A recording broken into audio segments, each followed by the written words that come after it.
Alors, préparation à l'examen DELF B1, la lettre dans le forum. Introduction à la lettre dans un forum. La lettre dans un forum demande au lecteur de donner son avis sur un sujet donné ou de répondre à un autre courrier. Elle doit avoir les parties suivantes où l'auteur se présente et expose le sujet de sa lettre, récapitule les idées exposées ou éventuelles problématiques, donne son opinion en la justifiant, propose des solutions et remercie les lecteurs. Alors voyons un exemple de lettre dans un forum.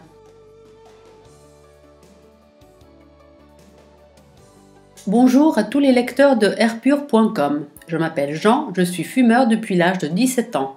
D'une part, je comprends bien que la fumée dans les lieux publics est mauvaise pour une multitude de raisons et qu'il est indispensable de suivre des règles bien précises. Je trouve absolument juste d'interdire la fumée dans ces lieux. D'autre part, je considère un peu exagéré d'empêcher les fumeurs de fumer en plein air. Ici, la fumée se disperse et ne nuit pas aux personnes. En effet, les distances entre les gens sont telles que le problème ne se pose pas comme dans les lieux fermés. Je voudrais proposer à la municipalité de créer des zones pour non-fumeurs dans les lieux publics pour donner aux personnes la possibilité de jouir de leur liberté sans oublier naturellement de mettre à la première place le respect des autres. Je vous remercie tous pour avoir lu mon message et attends de connaître votre avis sur ma proposition. Jean. Alors ici, je salue les lecteurs et me présente. Après, je résume la situation et expose le problème.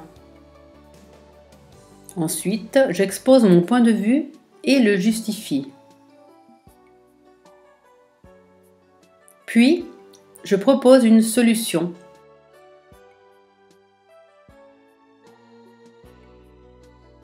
Enfin, je remercie les lecteurs.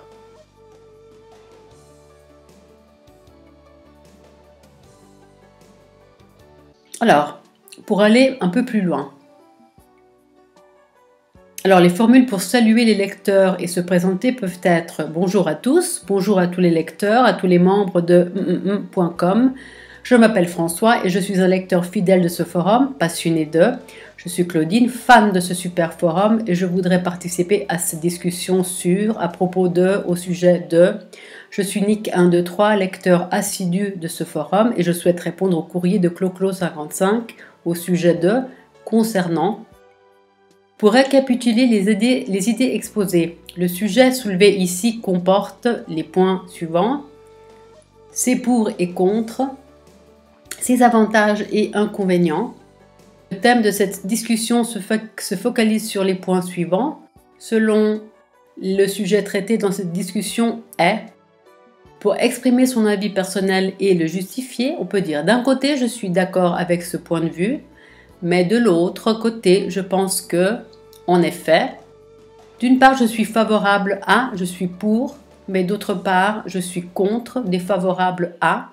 Je comprends que, mais il faut dire que, par exemple, donner des solutions, des propositions. Je voudrais proposer des solutions, nous pourrions. Je pense que si nous pourrions. Une solution à ce problème pourrait être un nom ou un verbe. Saluer et remercier les lecteurs et lancer un débat. Merci à vous tous pour votre attention. Merci à tous les lecteurs qui m'ont lu. Je vous remercie pour avoir lu mon courrier. J'espère que vous avez trouvé intéressant mon point de vue, la discussion. Je serais intéressée à connaître d'autres points de vue, opinions, positions pour enrichir cette discussion. Alors, un sujet d'examen.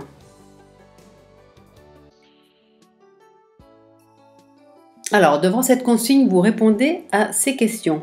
Qui suis-je?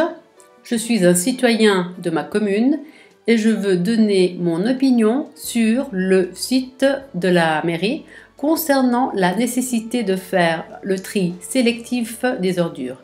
Que dois-je faire? Je dois écrire un courrier sur le site de la mairie adressé à toute la population. Quel format? J'utilise le format de la lettre dans un forum.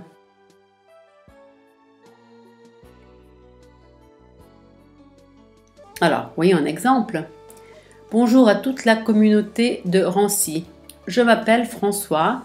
Je voudrais attirer votre attention sur l'importance du tri sélectif des déchets. Voilà, ici je me présente et je soulève le problème. Tout d'abord, je comprends que trier les déchets à la maison comporte des efforts en plus. En effet, nous devons avoir plusieurs bidons à ordures. Il n'est pas facile de savoir dans quelle catégorie mettre les déchets et il y a un calendrier à respecter. Je récapitule la problématique de la difficulté de faire le tri sélectif des ordures. D'autre part, je pense qu'un petit effort pour chacun de nous pourrait avoir des effets positifs sur tous. Avec le tri sélectif des ordures, nous pouvons recycler papier, verre, plastique en réduisant la pollution. En effet, si nous considérons le plastique, celui-ci met des centaines d'années pour se dégrader en causant beaucoup de problèmes à l'écosystème. Ici, j'expose mon point de vue. Faire le tri sélectif est un sacrifice, mais il a des conséquences positives pour toute la communauté. Je voudrais attirer l'attention du maire afin qu'il prenne des mesures pour rendre obligatoire le tri des ordures en fournissant aux familles des bidons à ordures pour les différents matériaux. Je l'invite également à organiser un système de récolte porte à porte. Avec des mesures simplifiées, nous serons tous plus motivés à faire un geste responsable. Je propose une solution, je demande au maire de rendre obligatoire le tri sélectif. Merci à tous pour votre attention et n'hésitez pas à poster vos opinions qui pourraient être utiles pour nous tous. Ici, je remercie les lecteurs et demande leur opinion. Ici, j'ai mis 180 mots, donc j'ai respecté la consigne. Donc, récapitulons. Quand vous recevez votre copie, lisez attentivement la consigne et répondez à ces questions. Qui suis-je? Qui est-ce que je représente? Quel est le sujet du forum? Est-ce que j'écris un courrier dans un forum ou est-ce que je réponds à un autre lecteur? Quel est le sujet de mon courrier? Est-ce que je dois donner des informations, des conseils, une opinion? Quand vous avez répondu à ces questions, vous pouvez commencer la rédaction de votre texte. N'oubliez pas de mettre toutes les parties de la lettre dans le forum que nous avons énoncé.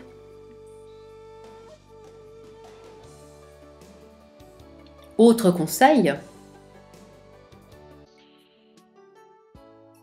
vous avez 45 minutes pour cette épreuve. Dédiez environ 5 minutes à la lecture attentive de la consigne en répondant aux questions que nous venons de voir.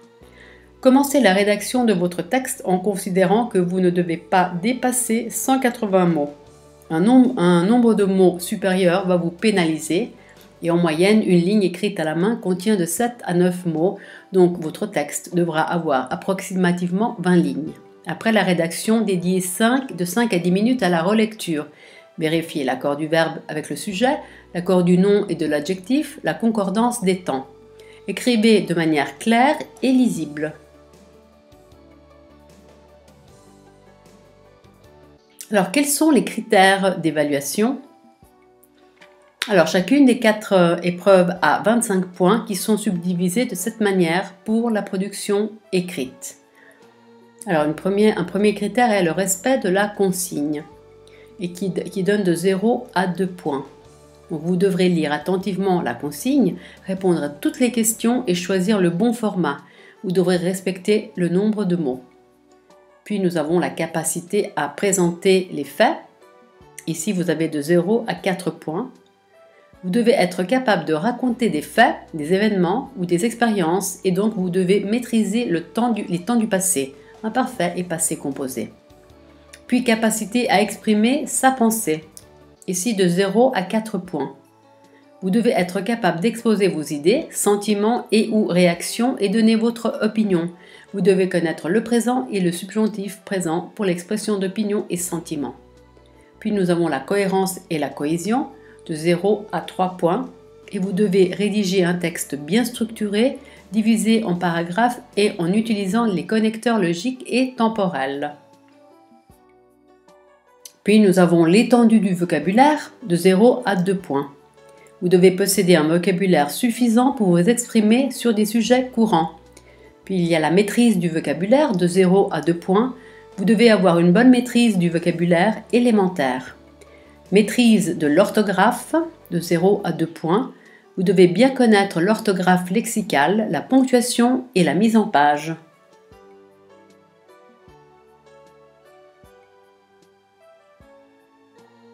Puis nous avons le degré d'élaboration des phrases de 0 à 2 points.